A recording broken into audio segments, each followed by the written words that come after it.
बेळगाव महानगरपालिका की जिथे सुमारे 7 ते 65% मराठी समाज, मराठी बांधव राहतात.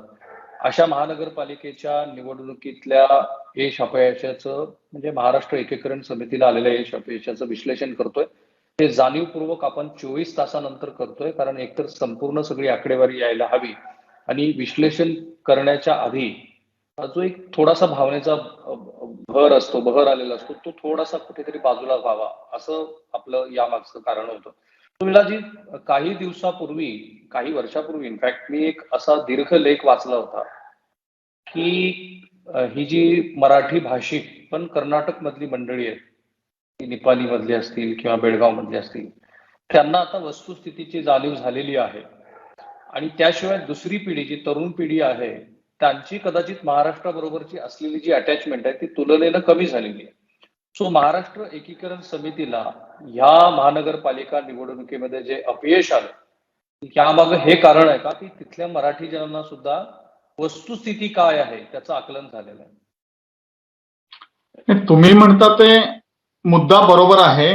महत्वाचं कारण म्हणजे एक आहे की आता माझ्या पिढीमध्ये मी जेव्हा कॉलेजला जात होतो किंवा आम्ही जेव्हा शिक्षण घेत होतो त्यावेळेला आमच्यामध्ये जे काही महाराष्ट्र एकीकरण समिती म्हणा किंवा सीमा प्रश्नाबद्दल म्हणा किंवा मराठी भाषेबद्दल जे काही स्पिरिट होतं तर ते आता पुढच्या पिढीमध्ये तेवढं स्पिरिट किंवा तेवढा उत्साह किंवा तेवढा जोश किंवा त्या सीमा प्रश्न म्हणा किंवा मराठी अस्मिता, मराठी भाषा याच्याबद्दल तळमळ नक्की आहे तरुण पिढीला. खरं सीमा प्रश्न आणि अन्य बाकीचे जे मुद्दे आहेत त्याच्याबाबत जी आत्ताची तरुण पिढी आहे त्याच्यामध्ये त्यांना तेवढा रस नाही आहे, हे खेदाने नमूद करायला लागतंय.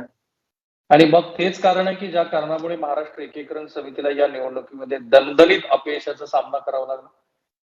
नाही, एक मी आता तुम्हाला सांगितलं त्याप्रमाणे आता जी तरुण पिढी आहे म्हणजे जी कॉलेजला जाते किंवा 25च्या आसपास जी तरुण पिढी पोहोचलेली आहे त्या पिढीचं सीमा प्रश्नाबद्दल काही देणं घेणं नाही आहे असं काय नाही आहे. त्यांना सीमा प्रश्न माहिती आहे. खरं ते आमची पिढी ज्या पद्धतीने सीमा प्रश्नाच्या लढ्यामध्ये किंवा सीमा लढ्यामध्ये इन्व्हॉल्व्ह होत होती त्या पद्धतीने ती होत नाही. खरं याचा अर्थ असा नव्हे की ते महाराष्ट्र एकीकरण समितीचे मतदार नव्हे, ते निश्चितच महाराष्ट्र एकीकरण समितीचे मतदार आहेत. मराठी भाषा, मराठी अस्मितेबद्दल त्यांना आपुलकी आहे. खरं मराठी भाषिक उमेदवारांचा पराभव जो झाला महानगरपालिकेच्या निवडणुकीमध्ये त्याला हे कारण आहे असं म्हणता येणार नाही. त्याला बरीच वेगवेगळी कारण आहेत, वेगवेगळे बरेच कंगोरे आहेत. जसे की थोडं पुढं सरका आणि हेडस्पेस तुमचा कमी होईल असं बघा, थोडं पुढं सरका. काय कारण असं आहे की एक तर म्हणजे ह्या वेळेची निवडणूक बऱ्याच अर्थाने चर्चेची ठरली. एक महत्वाचं कारण म्हणजे भारतीय जनता पार्टी आणि काँग्रेस पक्षाने पक्षाच्या चिन्हावर महानगरपालिकेच्या इतिहासामध्ये पहिल्यांदाच ही निवडणूक लढवली. महानगरपालिकेची निवडणूक लढवत असताना कसं झालं की भाजपचं तर बूथ लेवलचे कार्यकर्ते त्यांचे आहेत, तयार आहेत. 3 महिन्यापूर्वी बेळगाव लोकसभेची पोटनिवडणूक झालेली होती, त्याच्यामुळे कार्यकर्ते तर त्यांचे तयारच आहेत, पण बाकीचा डाटाबेस त्यांचा तयार आहे. याच्या उलट महाराष्ट्र एकीकरण समितीच्या किंवा मराठी भाषिक उमेदवारांना अडचण सुरू झाली ती मतदार याद्या म्हणा किंवा उमेदवारीचे जे अर्ज होते ते कन्नडमध्ये होते, ते त्यांना परत निवेदन देऊन तक्रार करून मराठीमध्ये मिळवायला लागले. तिथं त्यांचा वेळ गेला. हे मराठी भाषिक किंवा महाराष्ट्र एकीकरण समितीचे उमेदवार करत असताना त्यावेळेला भाजपची प्रचाराची पहिली फेरी पूर्ण झालेली होती, हे महत्वाचं आहे. दुसरा महत्वाचा मुद्दा असा आहे की बऱ्याचशा वार्डांची आकडेवारी मी तपासून बघितली तर त्याच्यामध्ये असं झालेलं आहे की अगदी किरकोळ मतांनी 40-50, अगदी 100, 110, 120च्या फरकाने मराठी भाषिक उमेदवार पराभूत झालेले आहेत राष्ट्रीय पक्षाच्या उमेदवारांच्याकडून, विशेष करून भाजपकडून. त्याला पण 2 कारण आहेत. एक म्हणजे एकापेक्षा जास्त मराठी भाषिक उमेदवार एकमेकांच्या समोर निवडणुकीच्या रिंगणात उभारले. त्याच्यामुळे काय झालं की मराठी भाषिकांची मतं विभागली गेली. भाजपनं त्याच्यामध्ये परत काय केलं की त्यांनी मराठी भाषिक उमेदवार पण दिले. आता निवडून आलेल्यामध्ये 58 पैकी त्यांच्या 15 मराठी भाषिक उमेदवार आहेत. त्यांच्या उमेदवाराचा फायदा असा झाला की भाजपचे जे परंपरागत मतदार आहेत त्यांनी तर भाजपला मतदान केलं चिन्ह बघून, म्हणजे व्यक्ती कोण आहे निवडणुकीला उभारलेली हा प्रश्न त्यांच्या परंपरागत मतदारांच्या दृष्टीने नगण्य होता. आणि दुसरा महत्वाचा मुद्दा म्हणजे तो मराठी आहे म्हणून काही मराठी लोकांनी पण त्यांना मतं घातली.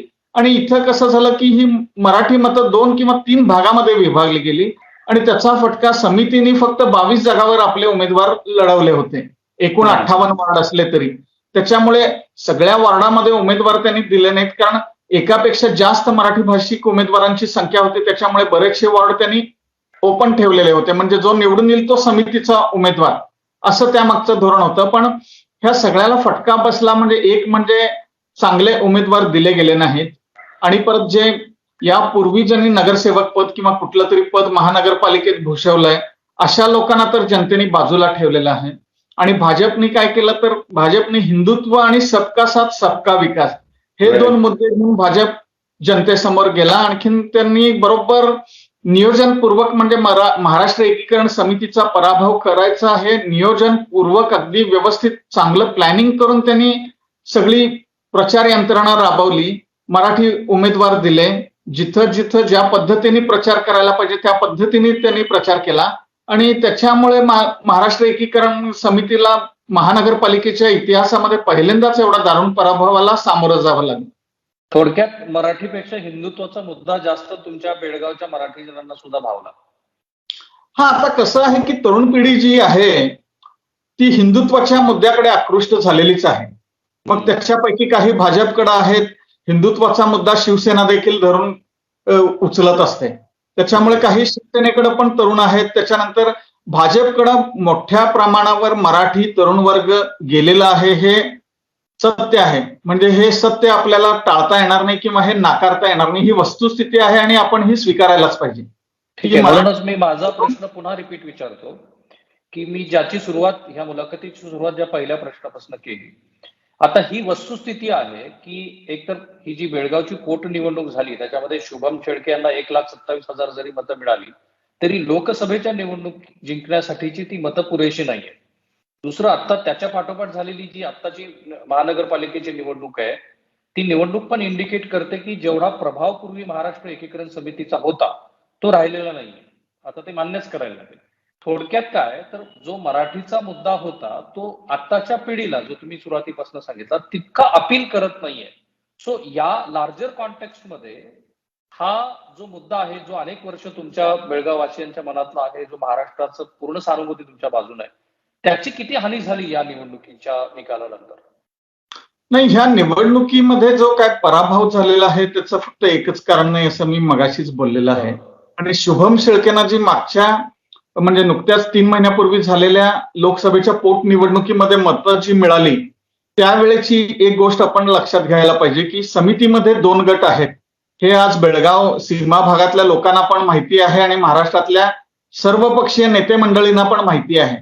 आणि हे जे 2 गट तट होते, हे 2 गट तट बेळगाव लोकसभा पोटनिवडणुकीच्या वेळी सगळे मतभेद विसरून एकत्र आलेले होते. आणि त्याच्यामुळे मराठी भाषिकांच्या मध्ये पण कुठेतरी एक विश्वासाची भावना निर्माण झालेली होती. आणि आता आपण सगळे मिळून लढा द्यायला पाहिजे या उद्देशाने शुभम शेळकेंना भरभरून मतं दिली सगळ्यांनी. त्याच्यामध्ये एक महत्वाचा प्लस पॉइंट म्हणायला लागेल की शिवसेनेचे संजय राऊत यांनी बेळगावमध्ये येऊन शुभम शेळकेची प्रचार फेरी काढलेली होती. त्याच्यानंतर जाहीर सभा देखील घेतलेली होती. त्याच्याबरोबर राष्ट्रवादीचे जयंत पाटील देखील बेळगावला खास प्रचारासाठी आले होते शुभम शेळकेच्या. या सगळ्या जमेच्या बाजू होता. आणखीन संजय राऊत असतील किंवा जयंत पाटील असतील, ह्यांनी ज्या काही सभा घेतल्या किंवा त्यांनी इथं जे काही वातावरण निर्माण केलं त्याच्यामुळे मराठी माणसाला आणखीन एकदा कुठंतरी आशा निर्माण झाली की बाबा आपल्या पाठीमागे महाराष्ट्र उभा आहे. आणखीन आपण जे काही करतोय त्याला महाराष्ट्र सर्व शक्तीनिशी आपल्या पाठीशी उभा आहे. ती परिस्थिती आत्ताच्या ह्या महानगरपालिकेच्या निवडणुकीमध्ये दिसली नाही. कारण काय, इथं परत ते समितीच्या 2 गटांनी वेगवेगळे उमेदवार दिले. हा एक पहिला भाग झाला. त्याच्यानंतर ह्या 2 गटांनी जी पोटनिवडणुकीच्या लोकसभा निवडणुकीच्या वेळेला एकत्र येऊन एक दिलाने काम करून जी जनतेमध्ये विश्वासार्हता निर्माण केलेली होती किंवा जनतेचा विश्वास कमावलेला होता, ते या परत मी माझा उमेदवार देणार, तुम्ही तुमचा देणार, अशा पद्धतीने उमेदवार देऊन जो काही विश्वास कमावलेला किंवा लोकांची सहानुभूती कमावलेली होती ती निघून गेली, हे वास्तव आहे. राईट. पण मी असंही वाचलं की महाराष्ट्र एकीकरण समितीमध्ये तेच उमेदवार आणि विशेषतः काही कुटुंब याच्याशी निगडीत असलेली माणसं समोर येतात आणि त्यांनाच तिकीट दिली जातात. हे कितपत खरं आहे? हे अगदी खरं आहे, त्याच्याबद्दल काय वादच नाही.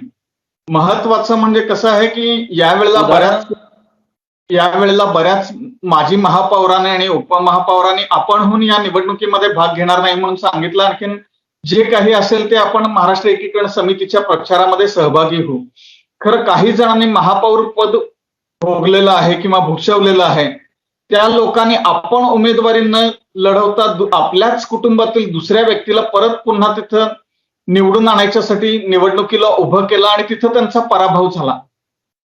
हे देखील ह्या निवडणुकीमध्ये पाहायला मिळालं की प्रत्येक वेळेला तुम्हीच येणार, तुमच्या कुटुंबातलेच कोणतर येणार, तुमचा मुलगा येणार, तुमची पत्नी येणार किंवा तुमची सून किंवा आणि कोण, हे देखील आता जनता खपवून घेणार नाही, हे या महानगरपालिकेच्या निवडणुकीमुळे दिसून आलेलं आहे.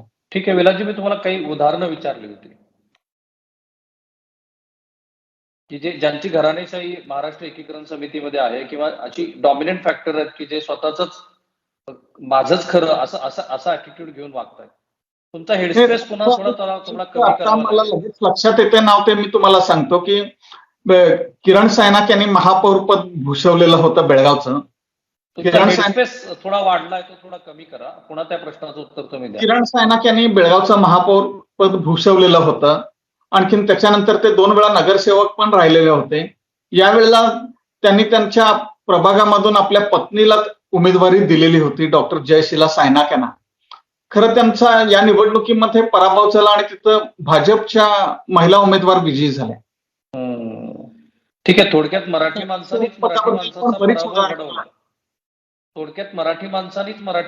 पराभव घडवला. होय होय, ते भले भाजपकडनं तिकीट घेऊन विजयी झालेले असतील. होय, 100% विजय. नाहीतर कसं आहे, किमान महाराष्ट्र एकीकरण समिती 25 ते 30च्या दरम्यान नक्की 100% जागा मिळवू शकली असती. ओके, शेवटचा प्रश्न. या निकालानंतर आपल्या सर्वांचा जो जिव्हाळ्याचा प्रश्न आहे, जो सतत गेली अनेक वर्ष चर्चेत आला, खरं म्हणजे महाजन कमिशनचा अहवाल आला, त्या अहवालाला ज्या तडफेनं त्यावेळेसच्या महाराष्ट्रातल्या नेतृत्वानं अभ्यासाअंती उत्तर द्यायला हवं होतं, तर दिलेलं नाही असं माझं ह्या कर्नाटक महाराष्ट्र सीमा प्रश्नाकडे बघतानाचं मत आहे. आता तेवढ्या खोलात जायला नको, पण आता या निकालानंतरचं तुमचं काय विश्लेषण आहे? एकूण या लढ्याला या गोष्टीमुळे काही तोटा होईल आणि विशेषतः नव्या पिढीच्या अनुषंगाने?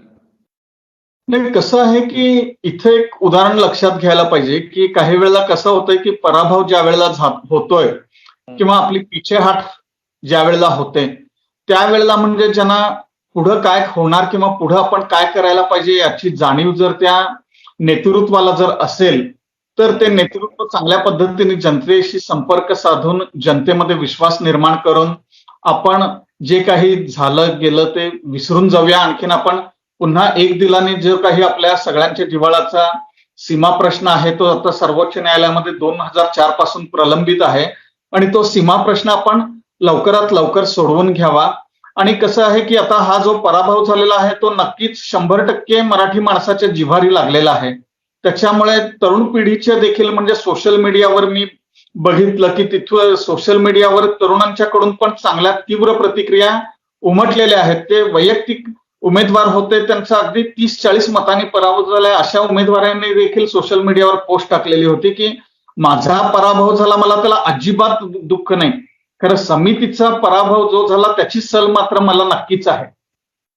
असं म्हणजे पराभव जिव्हारी लागलेला आहे. आणखीन त्याच्यामुळे आता तरी सगळे कसं होईल की समितीची नेते मंडळी आता तरी शाणे होऊन एकत्र येतील आणि पुढचं जे काही आता सीमा लढ्याची धुरा घेण्यासाठी आता युवा समिती, महाराष्ट्र एकीकरण समितीचे कार्यकर्ते तयार झालेले आहेत. त्यांचं कार्य देखील चांगलं आहे, गेल्या 2 वर्षापासून मी बघत आलेलो आहे. तरुण पिढी सक्षम पण आहे आणि त्यांच्याकडे काही जबाबदारी देऊन संघटनात्मक कार्य करून जनतेमध्ये विश्वास निर्माण करून सीमा प्रश्नाबरोबर जनतेच्या जिव्हाळ्याचे जे प्रश्न असतील त्या प्रश्नांची दखल घेऊन त्या प्रश्नांची सोडवणूक जर केली तर मराठी भाषिक जनता निश्चित पुन्हा महाराष्ट्र एकीकरण समितीलाच मतदान करेल आणि जवळ करेल, यात काही शंका नाही.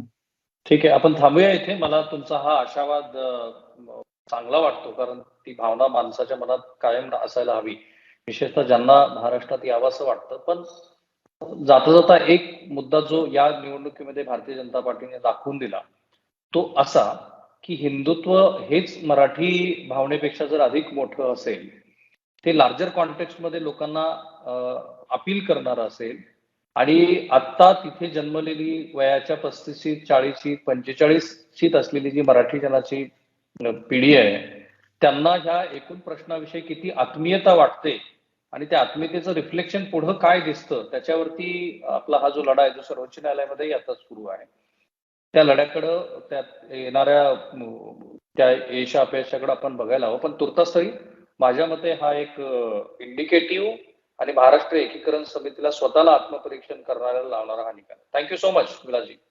नमस्कार. Thank you. Thank you. Bye. Take care. ABP Majha, उघडा डोळे बघा नीट.